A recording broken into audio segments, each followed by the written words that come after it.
Thoughts on Autumn Nation. Welcome to another segment of our show.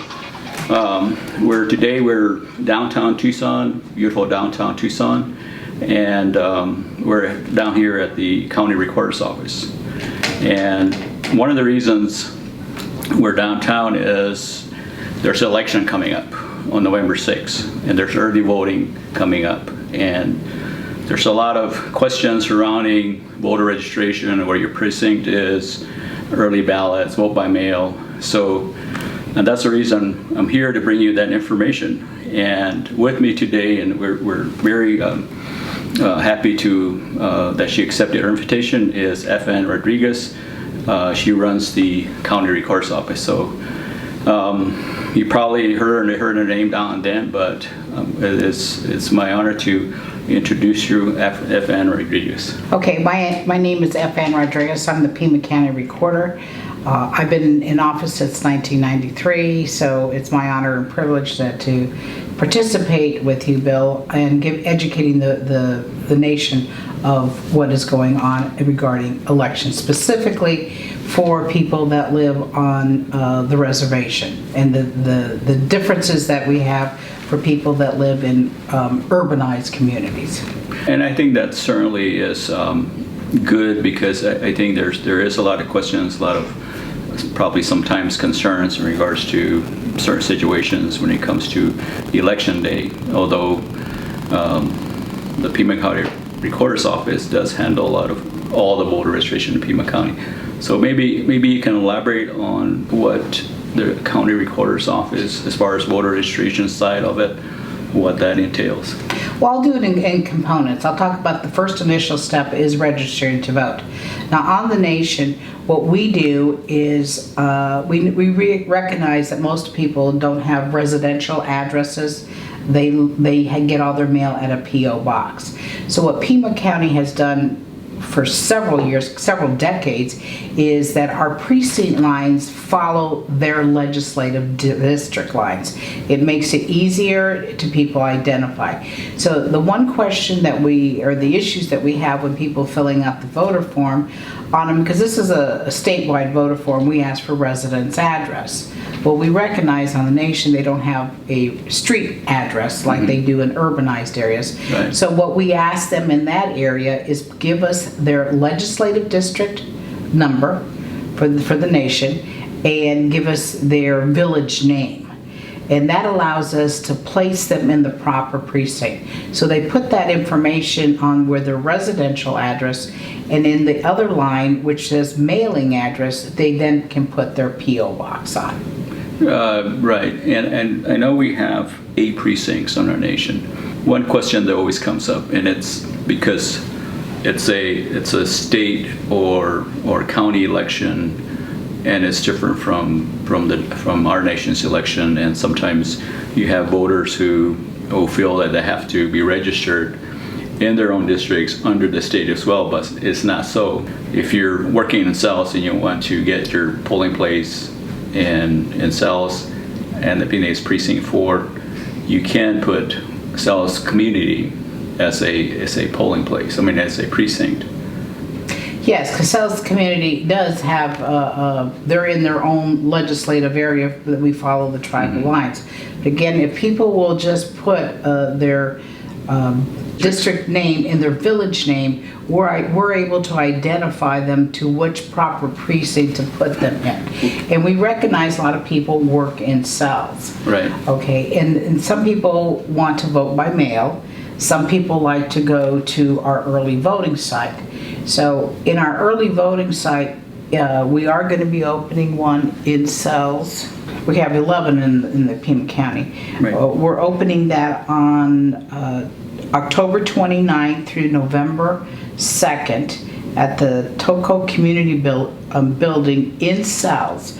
So people that go to Cells to work, even though they may live in a different district, for early voting purposes, we have all the different ballots going from all the different districts in that one early voting location. Early voting is different compared to election day polling location. So anybody that lives in an off-site area that commutes into cells for work purposes or going shopping or going to the post office wants to vote early, we will have a ballot for them during those day periods.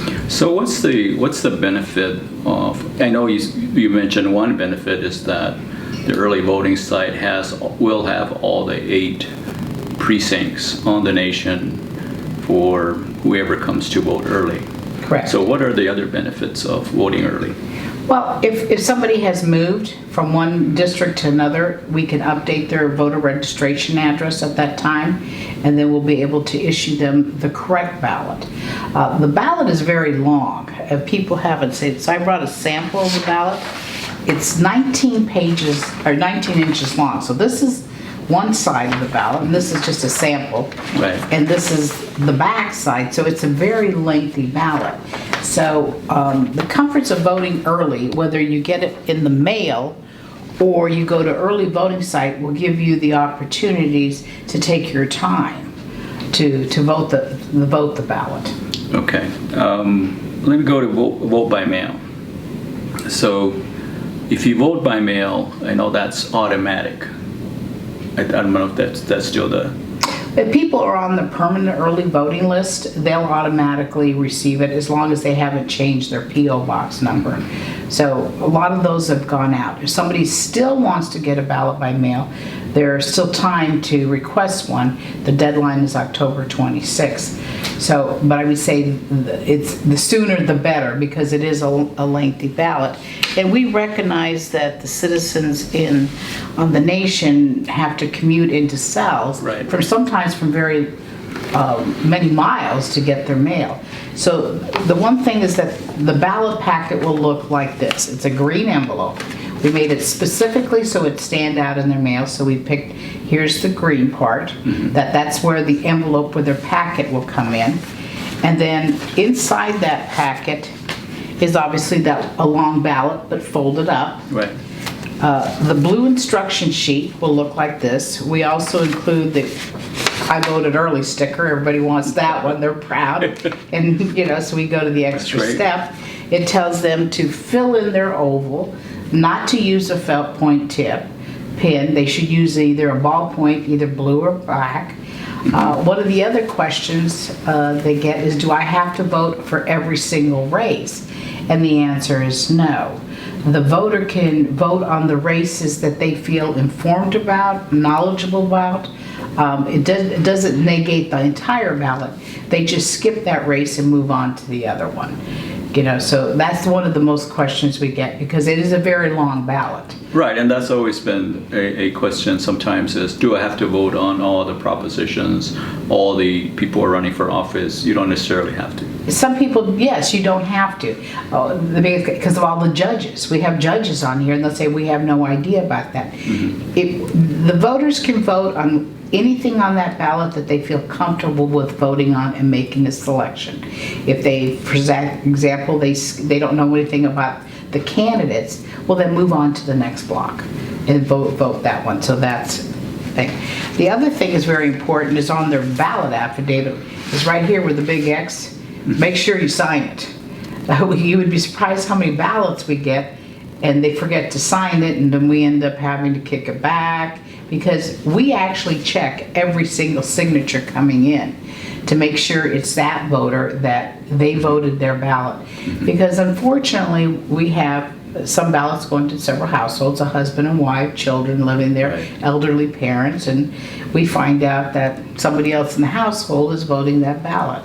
So we will actually make phone calls, send texts, emails, letters, if we're questioning the signature, because we need to specifically talk to that voter for because it's pre-printed their name on there, to make sure that they voted it and not the other person that signed it, okay, in the household. So that's an issue we do. It's a security, it's a check and balance, right, to make sure that, mom is not voting for the child because, they're adult, they don't want to participate. So mom can't vote for two. She can vote her own ballot, but we do that across the county. And that's what all recorders do in the state of Arizona, because there is a district that part of it is in Maricopa County too. Right. Up further northern areas, so we take care of that. So that's one of the things. And then insert it into this mailing envelope, and then we pay for the postage coming back. So it's pretty simple. If voters out there still have their early ballot that they received in the mail, and they haven't mailed it yet, they can simply drop it off at any polling location on the reservation. Like, let's say they live in a different district, but it's too late to mail it. They can drop it in the cell's early voting site, and we'll accept it, or at the cell's early election day polling location. Right, and that's what I was going to ask, and that was one of the questions too, was, well, if we don't forget to send our vote by mail ballot in, we can just drop it off at any precinct. And you say that is correct. That is correct. On election day, they can take it to any polling location, or they can take it to the early voting site that we're going to be opening up in cells. Okay. I was going to ask you too, as far as party affiliation, and if you're registered Green Party or Democrat, necessarily mean you have to. I mean, if you change your mind and you want to vote Republican, you can vote Republican. On this one, the general election ballot, because the parties have already made their selections of who's going to represent the political party, this is not a primary election. Right. So the party affiliation, their identity is placed on the ballot. But voters can choose to vote for whoever they want to. Right, yeah. I just want to, I think there was... There are some people that vote straight party, right, whatever party they are, and there's some that go back and forth. It just depends on the race and the candidates and right. I just that type of situation. want our ultimate voters to understand that sometimes they're either the Democrat or Republican. They say, well, I'm not going to vote. I want to vote Republican or some other party. So that's the one part about democracy. Nobody can tell you how to vote. Nobody knows how you're voting, so because it's a secret ballot. So you just vote what it is. Nobody's going to know but the voter and the pin that they're marking on their ballot. Okay. Let's talk about a little bit about the military, those that are in the military. Certain members of our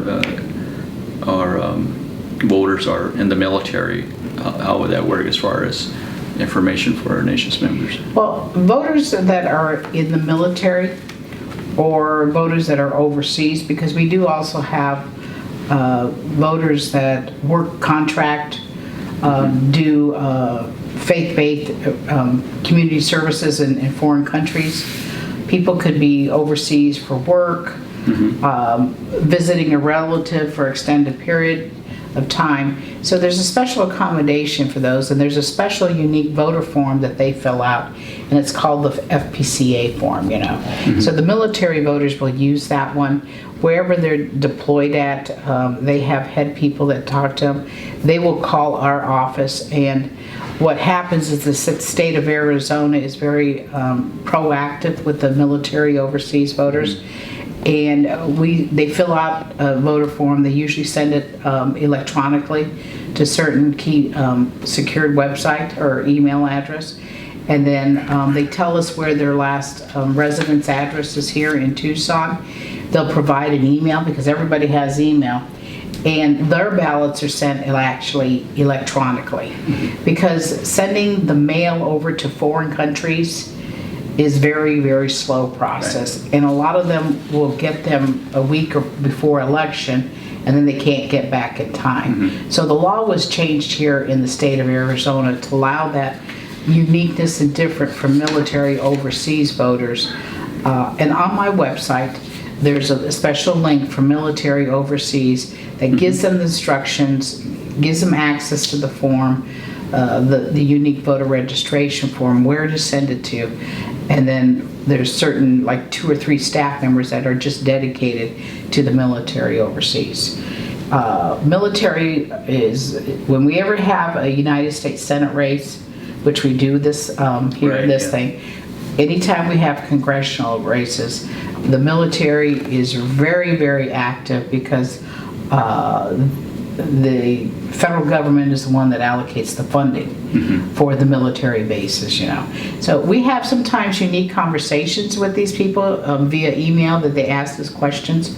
We get a lot of praise for the way the state of Arizona does the military overseas because they talk in their amongst each other's states that they wish their states would provide this opportunity because we all know the mail service going overseas is very slow, much slower than it is here within the United States.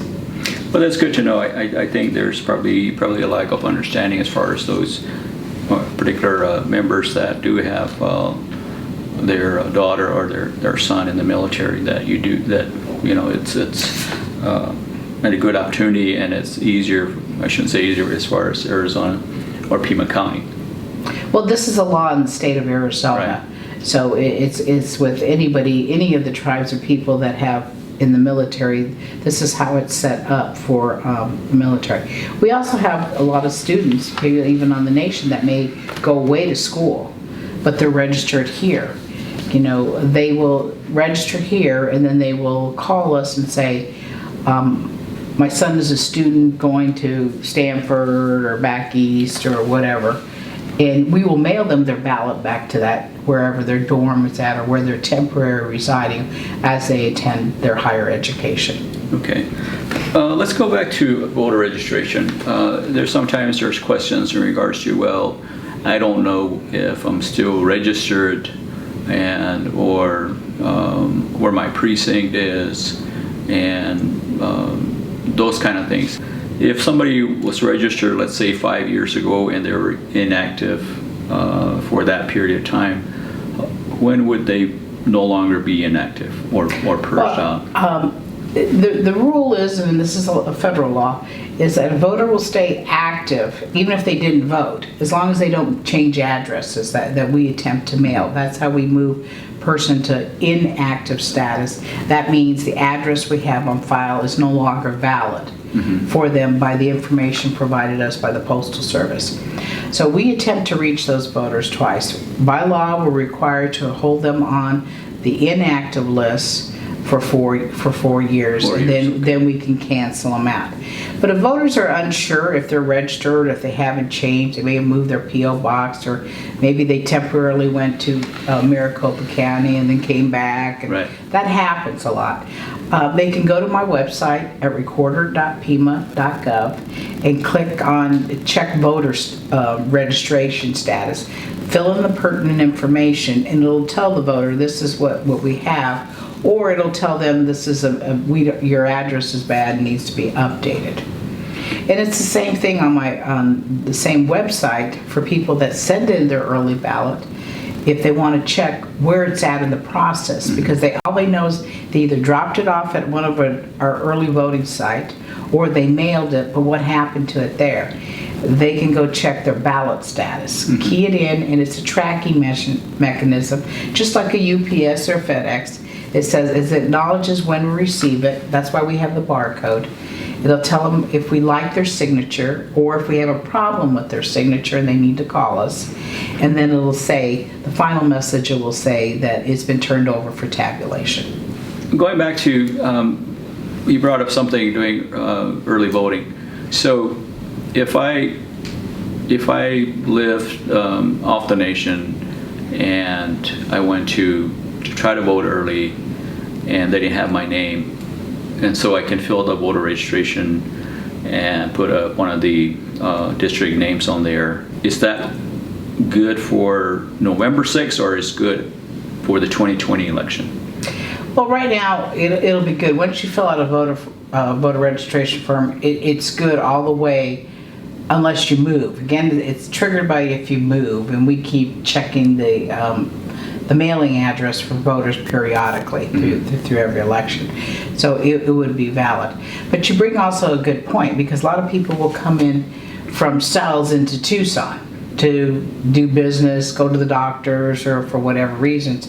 We have additional early voting sites that are already open. Right. And again, they're on my website. I think for the people that live in the San Javier district, it's obviously very far to drive to Cells. But that same week that we're opening Cells, we're also opening the Mission branch library. I believe it's on Mission and Ajo. Okay. So they can go in there and vote any ballot that they want to. Oh, okay. Because those locations within metropolitan Tucson, voters can go into any polling locations because we have, they're electronically set up to our voter registration database. So they'll print a ballot right on the spot. We have printers now. They're called ballot on demand printers, and they'll print out the voter's ballot to give you. But those are in the urbanized areas. In Cells, we're strictly concentrating for the precincts on the TO Nation. So let's say somebody in reverse order lived in Tucson, Midtown, but drives to Cells to work, because that happens too. There would be no ballots for that particular individual because they live in metropolitan city of Tucson. There is no BOD Okay. printer on that one. It's strictly the precincts available on the reservation. So what you're saying, if I go in and I lived in Tucson and I went to vote early in South and I wanted to change my address and get that, let's say, South precinct, so it'd be updated. Correct. They would call downtown and we would update that so they could issue out a ballot if that voter now lived in South. So that ballot would count at Correct. that time. Okay, For well, that's that good. unique situation. Yeah, well, that's good to know. I think there's probably maybe some question, well, if I should vote early, does my ballot count?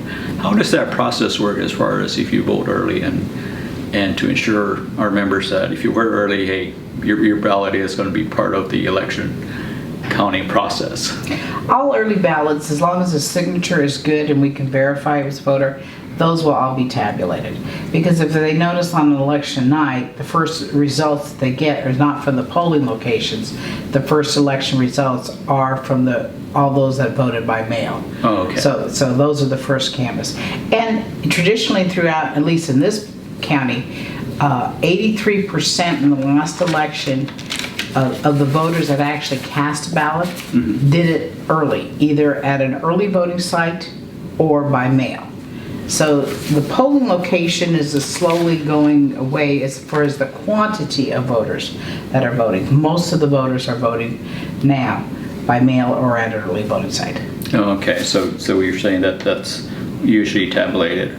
Well, those they start processing and tabulating them. They don't total them. They start tabulating them, and there are party representatives there to watch and oversee the process. They secure the ballots. They're video filming it like we are doing right here to make sure. They put seals on the tabulation system, make sure that everything is locked down, and then they'll run those election night reports. Right, and I think that's good to know as far as, if you vote early, what happens to your ballot. The political parties have their observers. Sometimes the candidates have their observers. And it's a secure process as to what's going on, besides the paper trail that is going on regarding elections. Okay.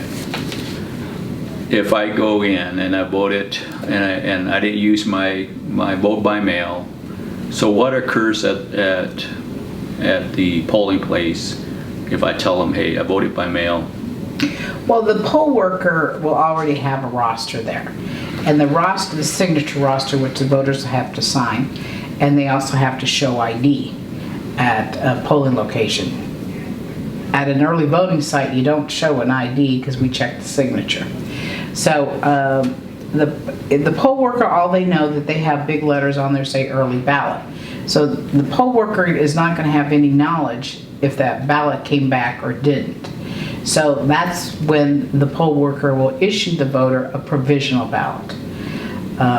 And so they'll have to fill out a special form. The ballot will go into this special envelope. They'll be transported downtown after the close of the polling location. And we begin to look at those several days later after we processed all the early ballots that were dropped off at the polling location to make sure, in fact, that that early ballot did not come back and cast. Because the voter is that's our check and balance to make sure that the voter didn't attempt to vote twice. Okay. So when do you receive a provisional ballot? You receive a provisional ballot from a poll worker if you've been issued an early ballot. Okay, they can't find you on the signature or on the roster because maybe you moved and didn't update. They'll usually call downtown to say, hey, I have a voter here. They say they're not on my roster. We ask them what village name they are and make sure that they're at the correct polling location based on the information that the voter has given us on while they're in line at the polling location. And then we say, okay, based on the information you just gave us, this is your polling location for election day. Are you at the correct one? And they'll either tell us yes or no. And if they are yes, we'll tell the poll worker to issue them a provisional ballot. If they're at the wrong polling location, we will tell them what polling location they should be at, and then they can drive.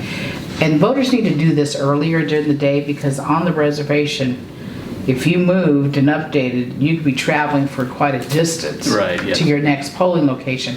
So they should be, they can call us right now and say, hey, I moved, what's going to be my polling location? Or they go to that early voting site in cells, fill out the form. The employee there working will call downtown, will update that address and say, okay, give them this ballot. That's the correct ballot for this particular election. Do they, as far as filling out, updating, can they just fill out the form for updating their address and not vote early and vote on November 6th, or they have to vote that day? By the time that the early voting site and cells open, we've already generated the rosters. Okay. So it's not going to be on there. So everything is timing, and I know the citizens out there don't know when we generate all these reports. So I always tell everybody, the sooner they take care of these problems, the better off that they'll be. Right. So again, don't start calling at 6:30 at night on election day. We're handling a lot of the calls right now, trying to alleviate the problems and give them the quickest resolution to fix, because if they didn't update their address, okay. Yeah, and I think that's good to know as far as calling early. So, Don Autumn, if you have a question in regards to your precinct, you might want to call this office or get online. I know sometimes there's a question, well, if you don't have email or you don't know how to use it, but you can call the office. Well, there's certain new technology for younger people. Some people still like the phone method, and we do have staff here that are available on here to answer any of their questions. But you're saying too, you're open on election day as well? Yes, we start at 6 o'clock on election day. Okay, so if I went to, if I was given a provisional ballot, how would I know if my ballot counted? Well, at the polling location, when they fill out the paperwork, they're given a little tear-off receipt that has a number. And when we've completed all the provisional ballots, we will, and that's going to be several days after the election. Okay, several days by the time we finish them, we get them all completed. It could be up to over a week. Depending on how many we get, how many early ballots we get, it's a tedious process. But that's why we try to fix all these problems way ahead of this before we get to election day. But they're issued a receipt, it's got a red number on it. And then again, on my website, they can look and it'll give them the answer if their ballot did count or did not. Okay, yeah, that's normally the question as far as receiving a provisional ballot. And sometimes you do go to the wrong polling place and it doesn't count. On election day, you must go to your assigned polling location, okay, and that's the law. And so just you mentioned the benefits of voting early is you have all the precinct and cells that you can't you can't vote at the wrong polling place. On No, early you voting. can't. You can't vote at the wrong polling location. If you get your early ballot, vote it because you know you got it. If you received it and you're in the correct information, follow the directions in there. Don't use a felt point tip pen. Use a blue ballpoint pen or a black one. No red. Make sure you sign it. That's a big thing. They forget to. They vote it, but then they seal it and then they forget to sign it. And we can't accept it unless it has their signature on it. So the blue instructions, you know, you would be amazed, Bill, how many times voters will call us and they have a question. And it's on the blue instruction sheet, but Right. nobody ever wants to read it, you know, but it gives very detailed. And like I said, it is a very long ballot. It's a very long ballot with lots of candidates. The propositions are very, depending on what area of communities and cells. I don't think you have a school district election or anything like that. Like in the urbanized area, we have City of Tucson questions, we have Asadarita questions, and we have lots of school district questions, besides candidates too running. So, what is your best advice you can give a voter? I think my best advice I can give any voter, okay? If you received a ballot by mail, vote that ballot. Send it in plenty of time early so we can check it, make sure there's no problems with it. Drop it off at any polling location on election day. If you didn't get a ballot in the mail, go to one of our early voting sites. They're all over, especially when in cells. People in the San Javier can go to the Mission branch library. And people that want to go to their polling location, make sure your address is up to date. You know where your polling location, and get there early. Because I know we've had problems in previous election on election days on the reservation. Okay, the weather can be an obstacle if it really rains on certain people, of people being able to get out through the roads and the facilities. But they know what it is. You know, I don't know what the weather's going to be like on election day. Yeah, Neither exactly. do you. Yeah, but that exactly. has been a problem where people could not get out on election day. Right, and I think you certainly give good advice in regards, because you've been in this business for 93 years. Yes. I should say 93 years. No, I've been in since- office. No, I've been in office since- in 93 years. I'm sorry, Ann. No, that's okay. One of my employees said, "Ann, you've been longer in office than he has existed." He's a young person. I've been in office in 25 years. I didn't know how to take that, really, to be honest. I was a little pushback, but Yeah. and the long things. So in the state of Arizona, in some of these laws that I've changed, like the permanent early voting list, that was my legislation, some of the things that we can accommodate the voters on, I'm all about voter participation, making the selection. This is how democracy works, whether you like it or not. I'm not here to defend the two-party system. Is that somebody's going to get elected. Okay, somebody is going to represent you. Okay, so this is your opportunity to make that selection. Okay, don't call the day after a selection, say I don't like the results, because everybody has that opportunity, and we need to express that opportunity. Just like when the nation has their elections for their tribal councils, that is the opportunity to them to select their leadership. But if they don't engage, nobody has anybody to blame but themselves. We can't let other people make decisions for us because you didn't want to participate. So I encourage everybody to, exercise your right. This is the country we live in. And this is the country we're going to direction, whether it's a local issue, a state issue, or a federal issue. This is your chance to exercise. We've all been seeing the demonstrations going across this country for one issue or the other, and we won't get into that. Right. The real demonstration day is voting day. That's the only one that counts. Yeah, and you're exactly right. Yeah. And I'm glad that you're emphasizing that, Yes. the importance of voting and what it means to you as a voter, but also you've demonstrated along the years as far as making changes in the law to make make it easier for the voter to vote.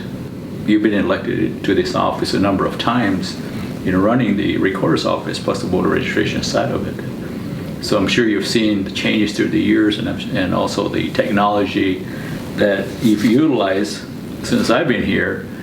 Like, looking at your website, it's really has a lot of information for any voter to go on there and to see particular precinct. Because I was looking at as far as how many voters we got on the nation, and I did mention that we have over maybe 15,000 to 17,000 living on the reservation, and then not counting the children, but I think with probably close to 4,000 voters that really, is a concern.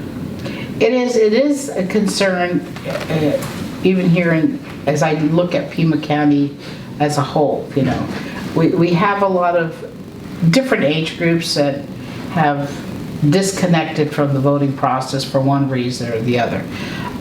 That's a sad state of affairs. When other countries are fighting for the right to be able to elect their leadership or live in a dictatorship kind of country, and we don't. I think people in the United States take things for granted. Well, this is their opportunity to exercise their right. And we all do, as citizens, have that opportunity, and this is when you got to take advantage of it. Since the nation has P.O. boxes that if you're going to fill out a voter registration form, that on the physical address you should put the district and the community, and on your mailing address just use the box number that you received. The P.O. box. Right. And I recognize that there are some problems with Service Arizona, the online voter registration, because your driver's license has the P.O. box. We can't change the MVD requirements. So that's why with people in the nation, we encourage them to do the paper form. Right. Because we can't register somebody at a P.O. box. We have no idea where that P.O. box is at. So this is the easiest method that we did on the nation, is we follow, all we need is their legislative district name and their village name, and we can properly put them in their P.O. box, or their correct precinct. I guess the only way you can really check if you're still registered vote or voted is to do it yourself, because there's no reminders that are, that you're sent to say, hey, you're not registered. You're not registered. Well, we did do a special mailer this year to everyone that had an Arizona State driver's license that wasn't currently on the voter registration rolls, saying, hey, it's a click away, you can do it. Okay. That was our first attempt that when the recorders decided to do it statewide. We need to work out some of the issues that we had with the MVD database, but that was, it was, some people did use that method of registering. I think the other thing that we're trying to do, and there are some groups, I'm not participating in that, is the questions of felony convictions. A lot of times young people, or we call them white collar crime or minor drug offenses or whatever, but they do have a felony conviction. So there is a group of lawyers here through the Pima County Public Defenders are working with these people to get their rights restored in the process to do that one. So it's unfortunate that sometimes I go to these places and it's very young people that made a bad choice at a young age, let's just put it that way, and they want to fix it, and so we could send them now somewhere that these lawyers can guide them through the process. It's a very complex process, and that's something that needs to do at a federal level, because they get confused because the laws in one state are different from the laws in this state, and when to move, and so there's no set answer, single answer for everything, and that's something the federal government needs to unify, or as people, because people that usually get into drug, and I'm picking drug offenses at a young age, they usually need to get out of their environment and move to a different community. So the pitfalls that they find, they can get out of that, and that happens all the way across the country. So I hope that the federal government will take that issue on. Right, and then it's a good thing you brought up the criminal backgrounds, because I forgot to bring that.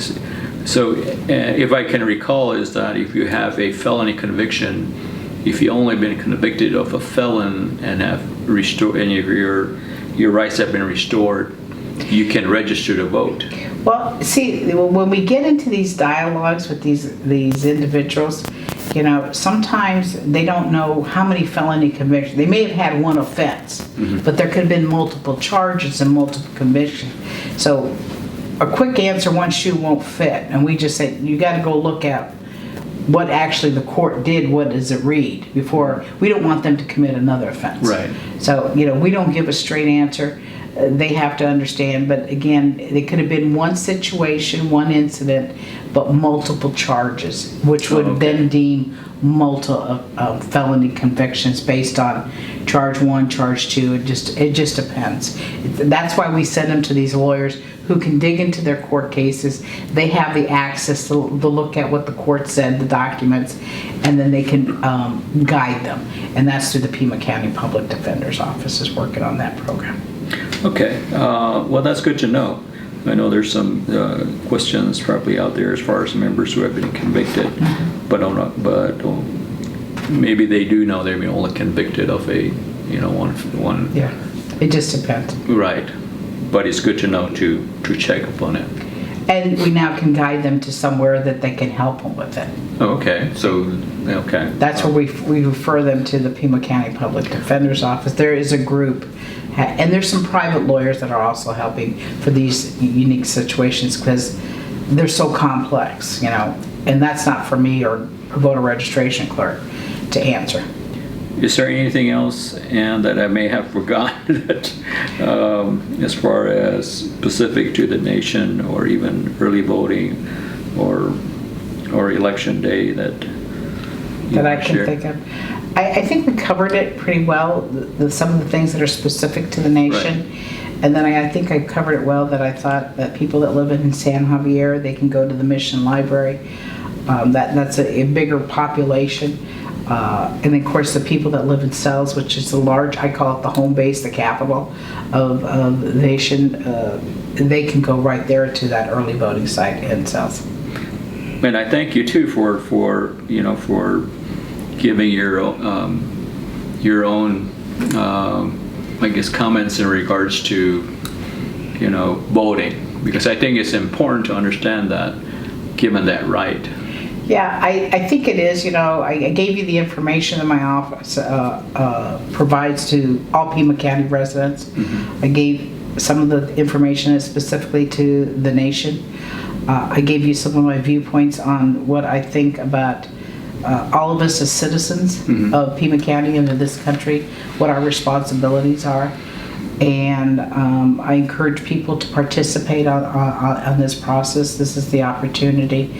And I implore everybody there this is how democracy works, whether you like it or not.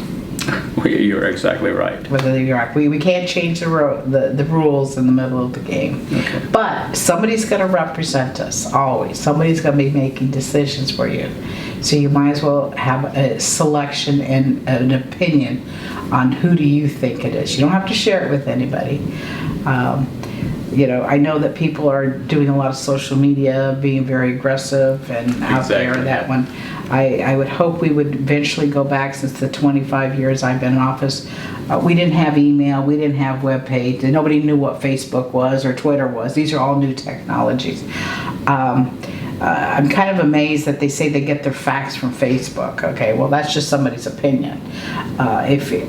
We find so many things that are posted on Facebook that are inaccurate as far as voting information, and we tell citizens to double check, come to my office or call my office, because we're the governmental entity that knows the facts, so that people are not being misinformed. Right, and I certainly I'm very thankful for accepting my invitation in regards to doing this, because I think what you're saying is hearing it from you, being running the recorder's office on the voter registration side, so certainly you have all that information rather than, like you said, social media or third-party information that you're giving our members the correct information. Yes, or they can call our office. Right. I always say go back to the old game when you can get a room of people of 10.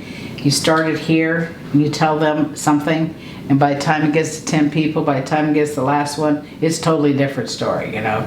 So that's what happens in social media. Somebody takes a crooked thing and then they transform it, and before you know it, it's got a life of its own. Especially all these bloggers. There's a lot of bloggers. There's some good bloggers, bad bloggers, but you know, they kind of get the information correct. A lot of them will call me. They say, hey Ann, I heard this, can you verify that? So there are a lot of good people that before they'll post something, even our news media, they'll contact me and saying, hey, we saw this posted on this, what is the real, and we'll get the real facts out there. And that's right. So I have a good working relationship with all the newspaper, the TV stations, some of the talk show people. Most of them, unfortunately, have on my cell phone, so they get a hold of me. And the reason they have my cell phone number, because I want to make sure the information is getting out to the voters correctly. Exactly. That's why I'm very pleased for you to When you come. called me, I said, I'll change my schedule around, so it's always a pleasure. It's an honor and privilege to be serving as a Pima County Recorder, as citizens have given me this opportunity for so many years. Well, thank you, Ann, for being Thank on you. our show. Thank And Tohono O'odham, you've heard from Miss Ann Rodriguez all the information as far as early voting and everything on as far as the process and voting by mail, military. So I'm hoping that this show will give you the facts as far as on voting. So so I hope that you have will share this information with other voters on the nation. Thank you, and we'll see you next time. Have a great day.